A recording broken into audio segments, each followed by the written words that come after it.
Como padres, la palabra nos enseña que está escrito que hay muchos padres en la Sagrada Escritura, que hay muchos padres que tuvieron hijos que hicieron cosas terribles. Por ejemplo, Ezequías, nos habla de Ezequías, el rey de Judá, un hombre que Dios lo bendijo muchísimo. Qué bueno y qué maravilloso es cuando sentimos la bendición grande de Dios en nuestras vidas. Eso es lo más hermoso del mundo. Cuando vemos que Dios nos usa, nos bendice, no hay satisfacción más grande en la vida de un ser humano que la bendición de Dios. Pero aunque Ezequías fue un hombre próspero, hubo un momento casi al final de su vida, se enalteció este rey, pero se humilló, pidió perdón, buscó a Dios. Incluso dice que Dios lo libró de la mano al asirio de Sennacherib, un ejército que iba por él para destruir su vida, la familia, la ciudad, el país. Pero oraron, clamaron a Dios. Mire qué hermoso. Y el Señor dice que envió un ángel. Dice que envió un solo ángel. Y en una noche mató a 180,000 asirios. En una noche. Cuando se levantaron por la mañana, se encontraron que todos los enemigos habían sido destruidos. Y ellos no habían movido ni un solo dedo. Mire qué maravilloso, ¿verdad? Pero es que la oración tiene poder. Clama a mí, yo te responderé. Sennacherib fue allá humillado, regresó al templo de su Dios. Y estando orando, dice que sus propios hijos entraron y lo mataron. Y así murió este rey que osó levantarse contra el pueblo de Dios. Con semejante padre, con grandes milagros, lo visto era que debían de haber sido como él. Pero lamentablemente, hermanos, uno de sus hijos, el que ocupó el trono cuando muere su padre, se llamó Manasés. Ese fue un caso perdido, aparentemente. Fue un hijo terrible. Me gustaría leerles algo acerca de Manasés en Segunda de Crónicas, capítulo 33. Vamos a leer algunos versículos. Y dice, lo primero extraño, dice que a los 12 años ya fue nombrado rey. Imagínense, un niño con tanta autoridad, con tanto poder, es un peligro. Porque aún este niño no había sido formado. Tenía que pasar por la etapa de la adolescencia, posteriormente de la juventud. Pero por la muerte de su padre prematuramente, con 12 años, empezó a reinar. Y tuvo un reinado muy largo, uno de los más largos de la historia de Israel o de Judá. Reinó nada más y nada menos que 55 años en Jerusalén. Pero dice el versículo 2, hizo lo malo ante los ojos de Jehová, conforme a las abominaciones de las naciones que el Señor había echado de delante de los hijos de Israel. Porque él reedificó lo que el Padre había destruido. Él lo reconstruyó, lo levantó, los lugares altos, lo que Ezequías había derribado, levantó altares a todos los Baales, hizo imágenes de acera, otro ídolo, y adoró a todo el ejército de los cielos y le rindió culto. Qué tristeza, qué triste eso, ¿verdad? Edificó también altares en la casa de Dios, los cuales había dicho el Señor: en Jerusalén estará mi nombre perpetuamente. Edificó asimismo altares a todo el ejército de los cielos en todos los atrios de la casa del Señor, y pasó a sus hijos por fuego. Qué terrible, qué terrible. En el valle de Hinón, y observaba los tiempos, miraba en agüeros, era dado adivinaciones, consultaba a los adivinos, a los encantadores. Se excedió a hacer lo malo ante los ojos del Señor, hasta que encendió la ira de Dios. Además de esto, dice, puso una imagen fundida que hizo en la casa de Dios, de la cual había dicho Dios a David y a Salomón su hijo: en esta casa y en Jerusalén, la cual yo elegí sobre todas las tribus de Israel, pondré mi nombre para siempre. Y nunca más quitaré el pie de Israel de la tierra que yo entregué a vuestros padres, a condición de que guarden y hagan todas las cosas que yo les he mandado, toda la ley, los estatutos y los preceptos por medio de Moisés.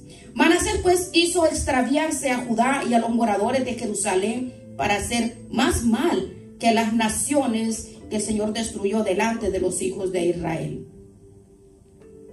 Y el Señor le habló a Manasés y a su pueblo, mas ellos no escucharon.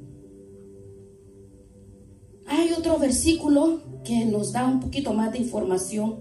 Bueno, por si fuera poco esto, pero me gustaría leerlo. Segunda de Reyes 21:16. Fuera de esto, como que si fuera poco, derramó Manasés mucha sangre inocente en gran manera, hasta llenar a Jerusalén de extremo a extremo, además de su pecado con que hizo pecar a Judá para que hiciese lo malo ante los ojos de Jehová. Como de un padre tan bueno, tan bendecido, tan usado por el Señor durante tanto tiempo, salió unido tan torcido y tan malo.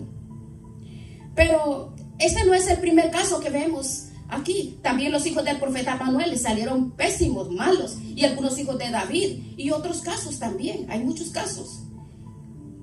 Y hay muchos padres que nosotros conocemos que pasamos por esas circunstancias. Como padre y como madre, pensamos, con lo que le enseñamos a nuestros hijos, ¿cómo es posible que estén adorando imágenes, que estén buscando brujos, que estén haciendo cosas contrarias a todo lo que nosotros le enseñamos en casa? Bueno, vamos a ver lo que Dios dice en su palabra. Hay oportunidad para nuestros hijos. Manasés dice que era un caso imposible, fue terrible, pues no solamente dejó de adorar al Señor, sino que se fue al otro extremo. Comenzó a adorar todo tipo de imágenes, llenó la casa de Dios, el templo de Jerusalén, de imágenes. Se convirtió en un adivino, en un brujo, en un encantador. Se convirtió en lo peor, atrapado por el mundo de las tinieblas. Atrapado, y como hemos leído en Segunda de Reyes 21:16, derramó mucha sangre inocente. Es más, hizo algo tan terrible, se fue a un barranco al final del torrente de Jerón, donde se queman las basuras en Israel. Allí quemó a sus hijos en fuego, los presentó a sus dioses como ofrenda, como sacrificio. Y uno piensa, ¿cómo es posible esto tan terrible? ¡Qué barbaridad! No nos cabe en la cabeza, ¡qué barbaridad! Que este hijo, viendo los milagros que Dios había hecho por la vida de su padre, por su país, por su familia, por todo lo que le enseñó, hiciera tanta maldad. Pero cuando hacemos las cosas mal, la palabra nos advierte claramente que vendrán consecuencias, aunque parece que no. Porque durante algún tiempo las personas pueden desobedecer y pecar y apartarse del camino e irse al otro extremo y hacer cosas desagradables ante los ojos de Dios. Pero las consecuencias a este le vinieron. Por supuesto que le vinieron, y a cualquiera le van a venir las consecuencias. Y si seguimos leyendo en Segunda de Crónicas 33:11, vea lo que dice. Por lo cual el Señor trajo contra ellos a los generales, contra ellos. Imagínense.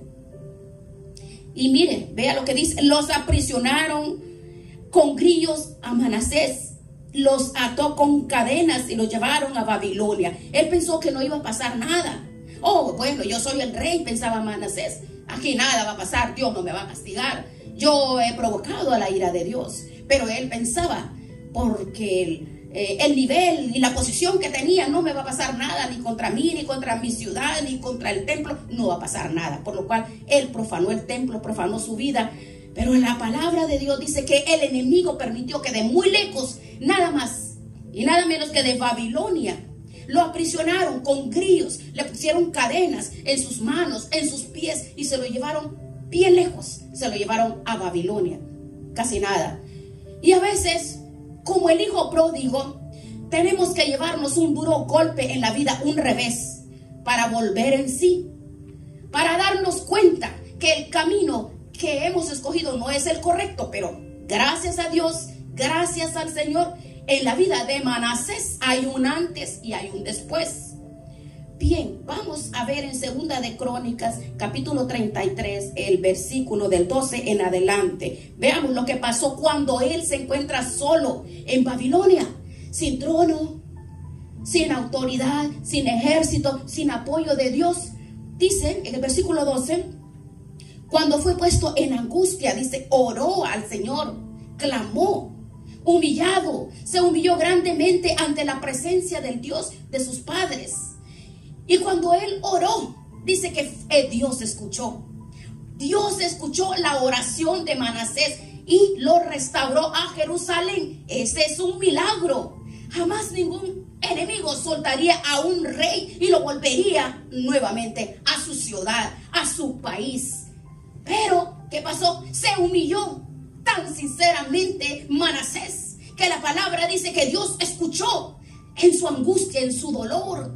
En mi angustia clamó al Eterno. Y Salmo 118 dice que lo buscó y Dios lo escuchó, lo restauró a su reino. Mire, qué maravilloso. Amén. Qué maravilloso es. Manasés reconoció que Dios era su Dios. Clama a mí, yo te responderé, dice la palabra. Si no vemos estos versículos, hubiéramos visto que él era murió como rebelde, pero no. Pero la palabra nos dice que también, así como Pedro se hundió, Pedro se levantó. Y así como hemos leído que Manasés pecó contra el Señor, también hay que leer que él se humilló, se arrepintió, pidió perdón a Dios y Dios lo levantó a Jerusalén y le da una segunda oportunidad. Y vemos que el cambio fue genuino, vemos que verdaderamente su cambio fue verdadero, porque dice que después de esto edificó el muro exterior de la ciudad de David, al occidente de Gihón, a la entrada del puerto del pescado. Levantó el muro, puso capitanes en todas las ciudades fortificadas. En vez de dedicar su tiempo al dinero, a la autoridad, a construir imágenes y templos paganos, al contrario, reinvirtió toda su energía y todo su tiempo, esfuerzo, dinero en reconstruir las murallas, la ciudad. En otras palabras, hubo un cambio genuino en este hombre. Quitó los dioses ajenos, quitó todas las estatuas, el ídolo de la casa de Dios que él había puesto, lo quitó. Y todos los altares que él había levantado en Jerusalén, dice en versículo 16, los tiró afuera, los destruyó, los sacó.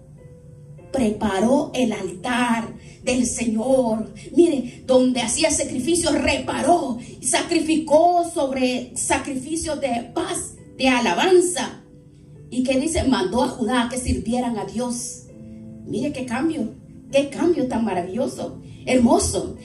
Pero vean el versículo 17, pero el pueblo aún sacrificaba en los lugares santos, aunque lo hacía para Jehová su Dios.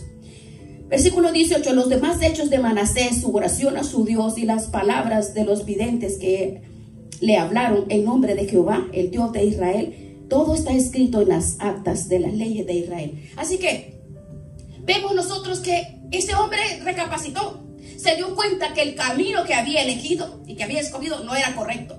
Pero la misericordia de Dios siempre nos da oportunidades. Aleluya. Dios es tan bueno, lo perdonó, lo restauró, lo levantó, le dio otra oportunidad para demostrarle que Él es un Dios de amor, de bondad, que cuando le buscamos, Él restaura nuestra vida, restaura nuestros hijos. Tenemos que tener bien claro, hermanos, que siempre cuando le buscamos con sinceridad, Él va a restaurar a las personas que quieren ser perdonadas y que quieren cambiar, y que oramos y que clamamos por ello.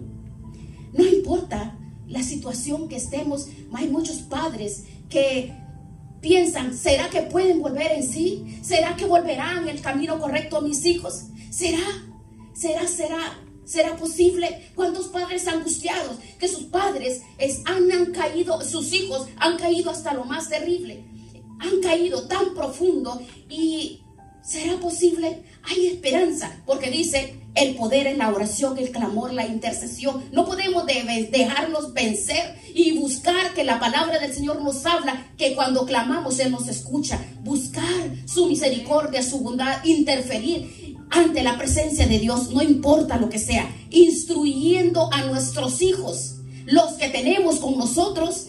Dios nos habla en su palabra, seguida en clamor, en oración, en instrucción, en enseñanza, en ejemplo. Mire qué maravilloso cuando dice, si instruimos a nuestros hijos, esa es la promesa que Dios nos da a nosotros, porque es un deseo que el rey Salomón expresó en el libro de Proverbios, que la instrucción, la enseñanza a nuestros hijos, no podemos desmayar, aunque veamos que las cosas están terminadas, aunque creamos que no tienen compostura, nosotros sigamos instruyéndoles, hablándoles, corrigiéndoles, dando disciplina, la disciplina, el rigor y amor. Ese libro de Proverbios no se caracteriza por ser un libro lleno de promesas. Hay muchos otros libros que nos dan las promesas, pero en aquí encontramos esta promesa tan extraordinaria.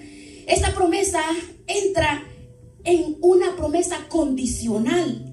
¿Cómo así? No es algo que se va a cumplir, es sí o sí, hagas lo que hagas, sino haz lo que tienes que hacer. Dice, la primera parte nos dice que como padres nos corresponde hacer, corregir, disciplinar para que se cumpla literalmente al pie de la letra. La parte que nos corresponde como padres, sobre todo en este tiempo tan difícil que estamos atravesando, es instruir al niño, instruir a los jóvenes, instruirlos, no importa la edad, de 8 a 80, no importa, porque la instrucción del hijo no le corresponde al maestro en la escuela o a los maestros en la escuela dominical, en la iglesia, no. El mandato va directamente a nosotros los padres, los que tenemos el privilegio de que Dios nos ha bendecido con hijos temporalmente, porque tampoco son de nosotros. Pero el tiempo intenso que Dios nos presta a nuestros hijos, tenemos que conducirlos de acuerdo como dice Dios en su palabra. Porque tenemos que prepararlos, no solamente para que vivan en este mundo, sino cómo van a ser instruidos, porque hay que enseñarles que la vida no es solamente aquí.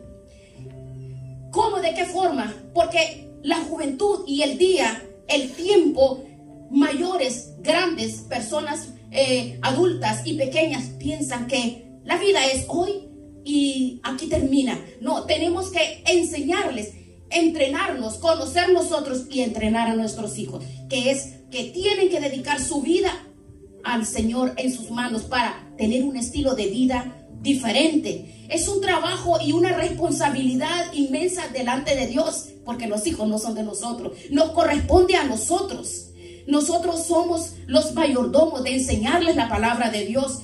Y vemos muchos ejemplos en la palabra de Dios, no solamente con el ejemplo de Manasés, que efectivamente cuando los padres se toman muy en serio la enseñanza, la instrucción de levantar a nuestros hijos, dice que dio resultado. Y sus hijos, a pesar de todos los problemas terribles que atravesaron, la palabra que fue sembrada en sus corazones produjo un fruto extraordinario. Veamos y pensemos en un momento en aquel niño pequeñito de 3 meses. Pensemos, un niño abandonado a su suerte en el río Nilo, porque había un edicto imperial, un edicto por parte del faraón de Egipto, de que todos los niños varones se les tenía que quitar la vida. Vean, durante 3 meses lo retuvieron en casa. La palabra dice que los padres observaban que el niño era bueno, que era bonito, que era hermoso. En el texto hebreo dice que este niño era bueno. Algo captaron los padres, vieron en esa mirada, en la presencia de ese niño, y se dieron cuenta que a través de ese niño Dios podía traer salvación al pueblo de Israel. Fue un auténtico salvador, un auténtico Mesías para Israel en ese momento de la historia.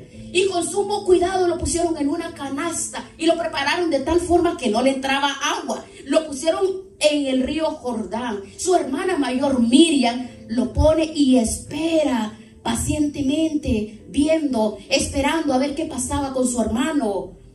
Y la palabra nos enseña que nada más y nada menos que la misma hija del faraón de Egipto ese día bajó a las aguas del río Nilo y se lo encontró llorando. Mientras tanto la hermana estaba cuidándolo. ¿Ven? El amor de los hermanos. Lo destapa y reconoció que ese niño era un niño judío, no solamente por la marca de la circuncisión que llevaba, sino que ningún egipcio se le ocurriría poner en las aguas del río Nilo en una canastita, porque el edicto era para matar a todos los niños hebreos, no los de Egipto. Era un niño, necesitaba ser amamentado, necesitaba ser cuidado. La hija del faraón no tenía leche para amamantar a ese niño Y entonces es cuando entra a la escena su hermana. Mire qué bonito, cuando sus hermanos se cuidan entre ellos. Y le dice a la princesa: si quieres, yo busco a alguien que cuide de él por algún tiempo, porque estaba preocupada por su hermano. Y cuando sea mayor, tú te lo llevas al palacio y lo vas a adoptar como que si fuera tu propio hijo. Qué bonito, ¿verdad? Sin lugar a dudas, se lo llevó a la persona idónea, nada más y nada menos que a su propia madre. Qué hermoso, ¿verdad? No sabemos exactamente cuánto tiempo lo tuvo en casa, pero sí sabemos que desde los 3 meses lo tuvo ahí, lo crió, pero lo tuvo que criar de tal manera que cuando él es llevado a la corte del faraón, y hasta los 40 años, no nos dice la Biblia que vuelve a salir por las calles de Egipto. La palabra nos da un dato curioso, y es que dice que él salió para visitar, para ver el estado de su pueblo. Ahora, su madre lo instruyó de tal forma que nunca olvidó su origen. Él sabía perfectamente que él no era egipcio. Él sabía perfectamente que había sido salvado milagrosamente, porque Dios tenía un plan para su vida. Porque nada ocurre en la vida de un hijo de Dios por casualidad. Y él, cuando salió por las calles de Egipto a ver cómo estaban sus compatriotas, los paisanos, se le hirvió la sangre cuando vio a un egipcio que estaba azotando a un hebreo, y se levantó contra él y se levantó con una pasión y lo mató. Se le revolvió la sangre para lanzarse en contra del egipcio e impedir que hiciera mal uso de su poder y de su autoridad y castigar al hebreo. Y ya sabemos nosotros lo que habla. Bien, lo que estamos destacando es cómo fue inculcado, cómo su madre lo instruyó, cómo su madre lo capacitó para que nunca en su vida olvidara sus principios, que no olvidara que no era egipcio, sino que era del pueblo de Israel, y su Dios era el Dios de Abraham, de Isaac y de Jacob. Nunca lo olvidó. Entonces ve lo importante que es, lo marcó para toda la vida, como si se marca un animal, y ese sello y esa marca ahí se le queda en su piel para toda su vida. Así fue la enseñanza que recibió Moisés en carne propia. ¿Y qué vemos de José? Un joven que fue vendido por sus hermanos, lo llevaron a Egipto. Él pudo haberse rebelado en contra de Dios. ¿Por qué permites esta injusticia? Bien pudo haber dicho eso. ¿Por qué permites que mis propios hermanos me vendan y no me puedan ver ni en pintura, que no me quieran? En ningún momento protestó José contra Dios, sino todo lo contrario. Vemos que a pesar de los problemas terribles por los cuales pasó, que ni siquiera nosotros somos capaces de imaginarlo, la tortura psicológica, física y espiritual por la cual pasó este joven, él se mantuvo fiel al Señor. Siempre se notaba que él estaba con Dios, y sobre todo que Dios estaba con él. Potifar se dio cuenta, el faraón se dio cuenta, el carcelero se dio cuenta, los presos se dieron cuenta, todo el mundo supo. Porque José, a pesar de que era un adolescente, era diferente. La enseñanza en el hogar lo marcó para toda su vida. Y cuando ya es grande y famoso y rico y poderoso en Egipto, y tiene el privilegio, gracias, vio cómo sus hijos vienen a pedirle auxilio, socorro, comida. Entonces se manifiesta a sus hermanos: yo soy José, al que ustedes vendieron, al que ustedes maltrataron, y ellos muertos de miedo. Oh, no se preocupe, que todo lo que pasó Dios lo permitió para salvar muchas vidas, incluidas las de ustedes. Qué hermoso, ¿verdad? Muchas profecías se cumplieron que fueron dadas al patriarca Abraham, porque José se mantuvo fiel durante todos esos años en Egipto. Ahora vemos a Manasés. La enseñanza que recibió en el hogar, aunque se torció por un tiempo, durante mucho tiempo fue terrible, caso perdido diría cualquiera. Manasés volvió al Señor, Dios lo restaura, Dios lo levanta y vuelve a ocupar el trono. Vemos a Moisés, que a pesar de haber sido criado por muchos años por la corte del faraón, nunca olvidó sus raíces, su esencia, nunca olvidó su identidad como parte del pueblo de Israel. Vemos a José. ¿Y qué me dicen de Daniel? Llevado a tierras lejanas. Intentaron desprogramarlo, intentaron cambiarle la vida a toda costa. Le cambian el nombre, le cambian la comida, le cambiaron la religión, todo. Todo por fuera lo cambiaron, pero por dentro no pudieron cambiarlo. ¿Por qué? Porque desde el primer día que él puso su pie en Babilonia, él dice que propuso en su corazón no contaminarse con nada de lo que le ofrecían en Babilonia.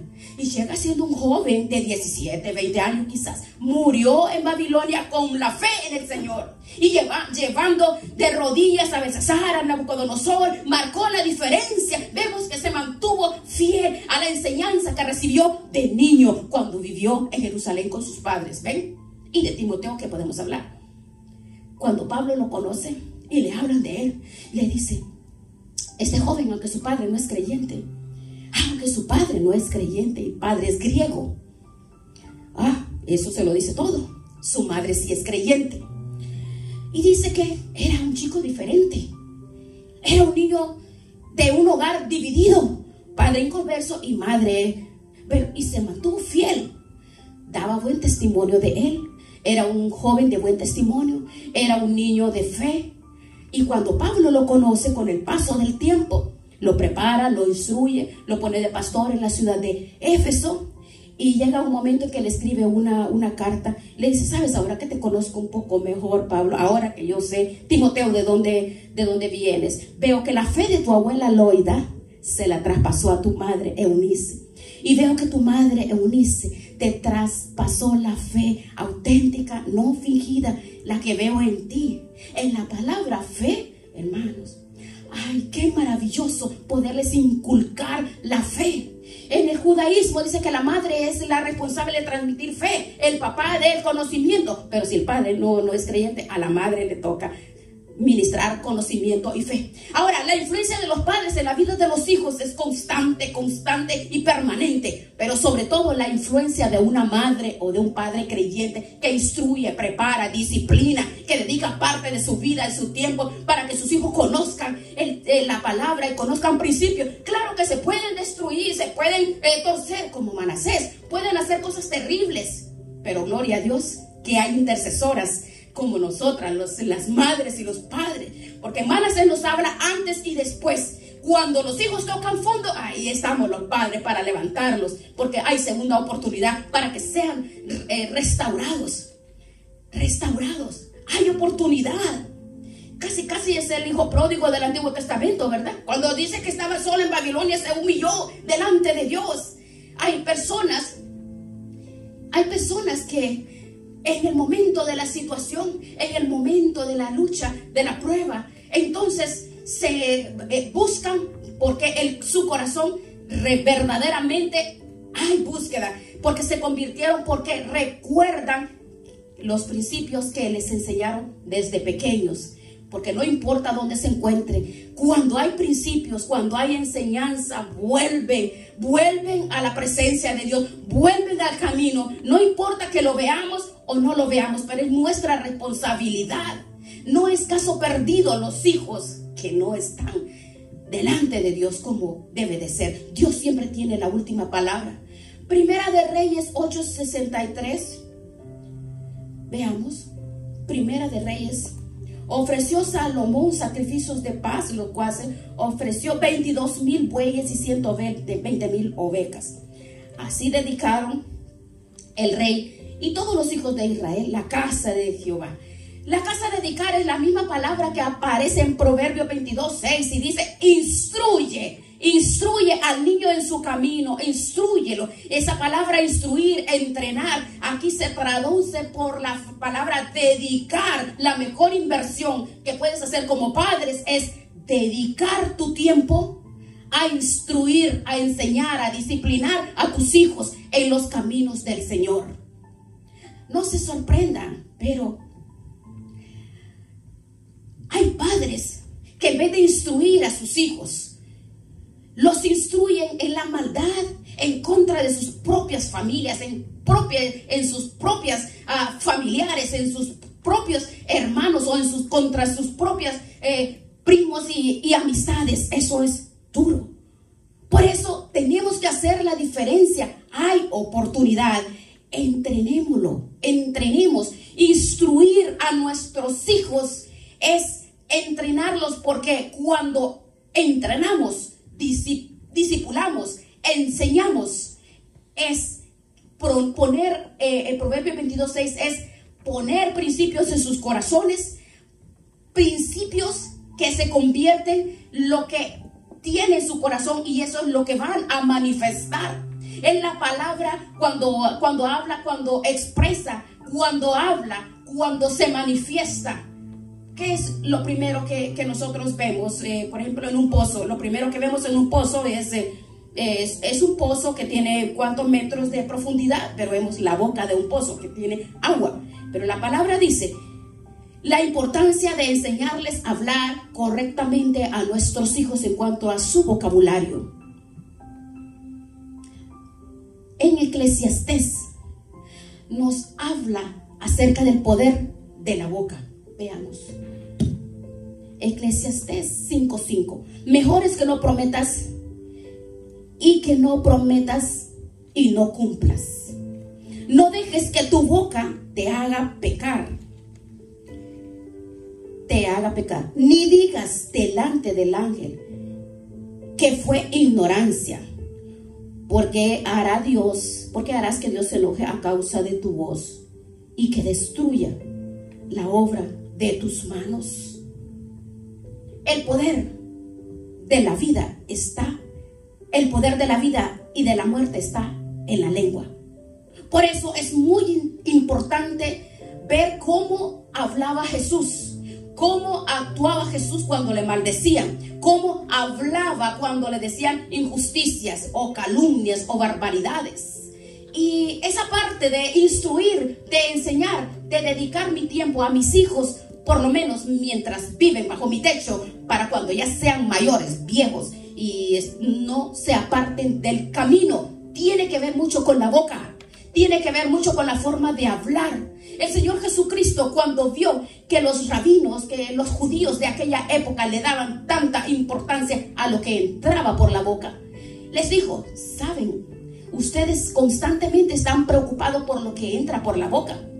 Es decir, si es coche, si no cumple las condiciones, y que si es inmundo, si es limpio, y que lávelo, y que de esta forma. No, lo importante no es tanto lo que entra, dijo, sino lo que sale por la boca. Porque lo que sale por la boca, eso es lo que hay en el corazón. Porque de la abundancia del corazón habla la boca. La boca es simplemente como una salida, como un pozo. Es por donde salen las cosas que están ocultas dentro de nuestros corazones. Se hacen manifiestas, las pueden escuchar. Los oídos pueden escuchar lo que decimos de nuestros labios. Por eso Dios nos dio algo muy importante, que es la palabra que Él pronunciaba, la palabra que Él ordenaba. Él la plasmó, la materializó en papel y tinta para que nosotros la tengamos en nuestras manos y podamos tener una herramienta poderosa para defenderlo, para romper argumentos, para romper artimañas del enemigo, para romper fortalezas del diablo, para derrotar al diablo y vivir en victoria. Instruye al niño en su camino, instruye al niño en su boca, enséñale a hablar. ¿Y cuál es la mejor manera que puede hablar un niño? Como dice Efesios 5 y capítulo 6, hablando entre nosotros con salmos, con himnos y cánticos espirituales, cantando y alabando, dándole gracias al Señor por lo bueno, por lo malo, por lo que entendemos, lo que no entendemos, lo que me gusta, lo que no me gusta. Que mi boca sea instrumento que atraiga la bendición de Dios, sino atraer esas palabras benditas en sus labios, porque la palabra nos habla la influencia terrible. Imagínense Moisés en Egipto, Daniel en Babilonia. Pero vemos que cuando se humillaron y cómo les vino, cómo les vino ese recuerdo, cómo les vino, en qué momento determinado, si se humillaban, si oraban a Dios, Dios los escuchaba, los restauraba. ¿Cómo lo sabían ellos?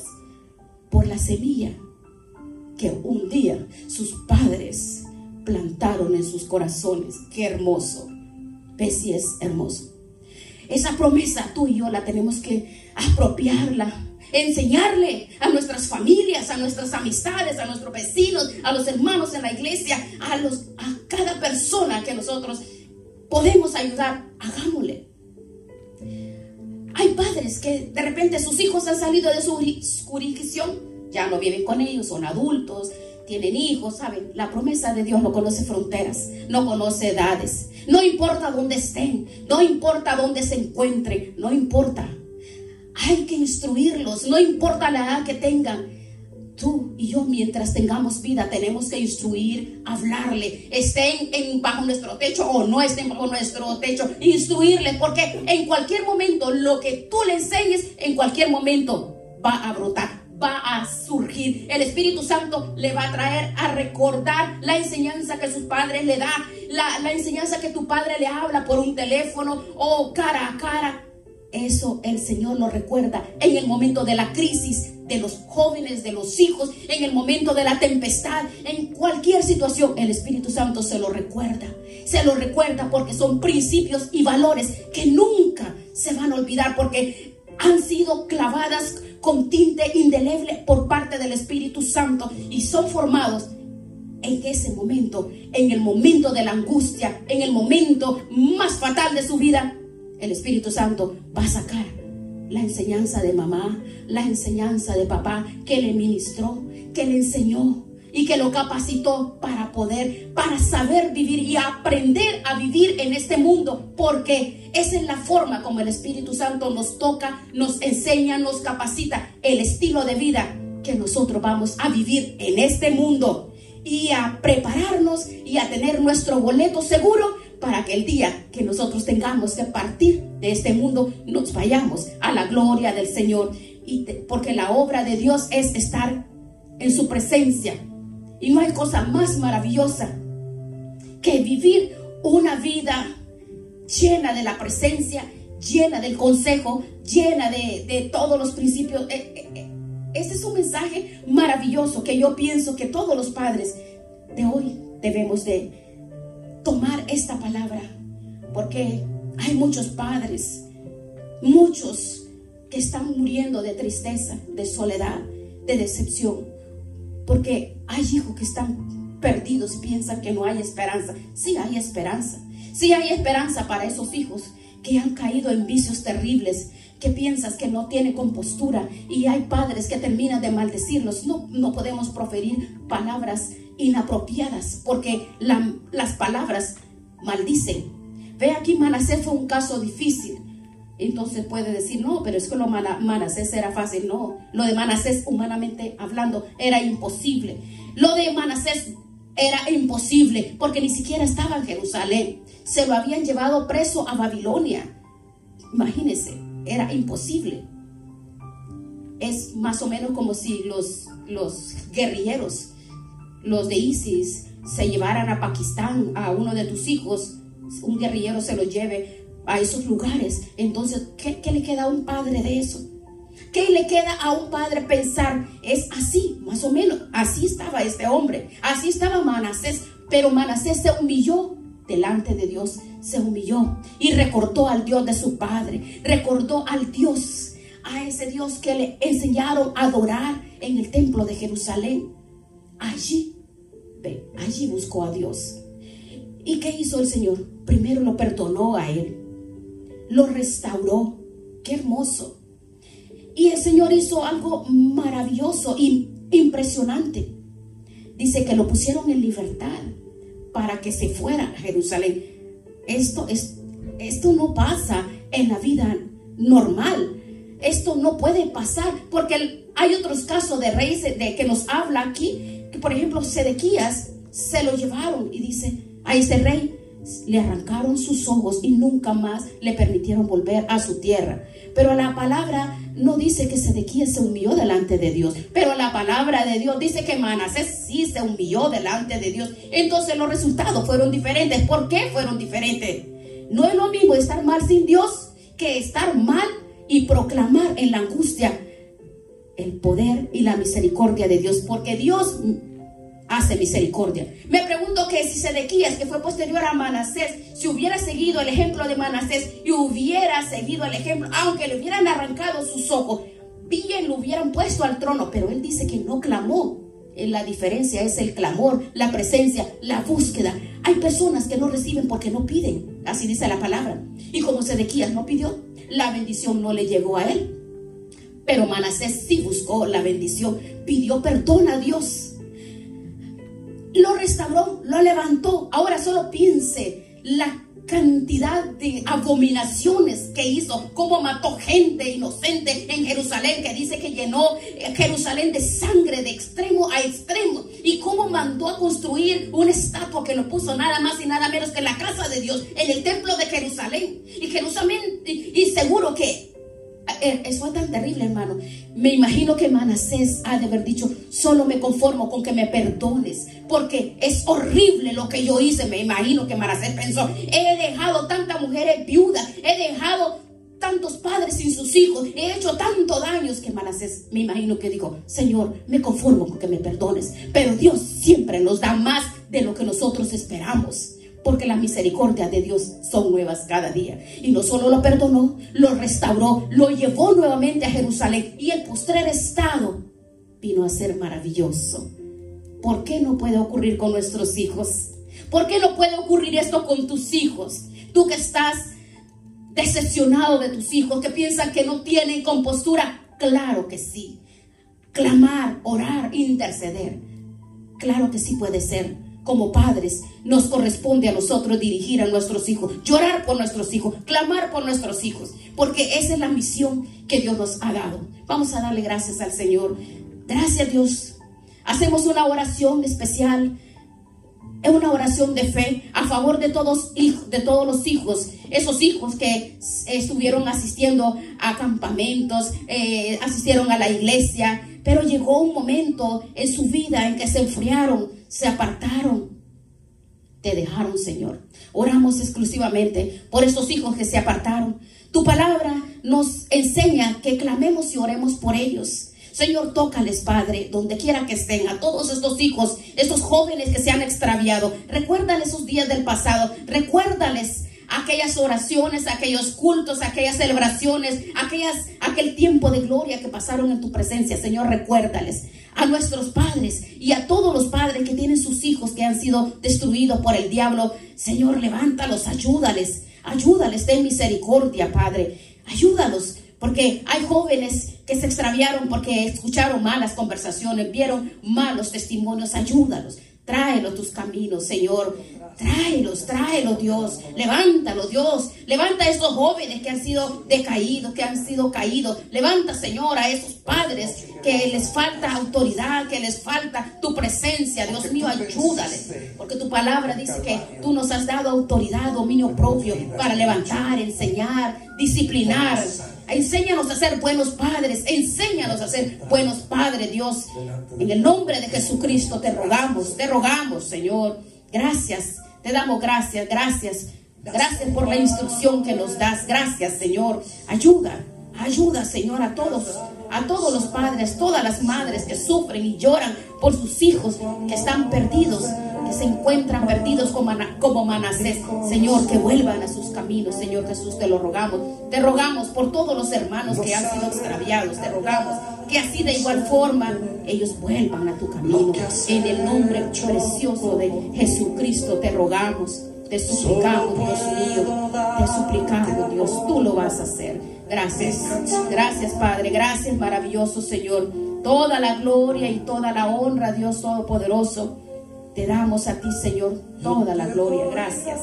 Gracias, Señor, por mis hermanas aquí presentes. Gracias por la iglesia. Ayúdanos, Señor, a poder instruir a cada joven, a cada niño, cada hermano, cada hermana, Señor, con tu palabra, que puedan recibir esos principios, valores de tu presencia, Espíritu Santo. Ayúdanos, levántanos, fortalécelos, restaura, cambia, Dios, en el nombre de Jesucristo. Amén.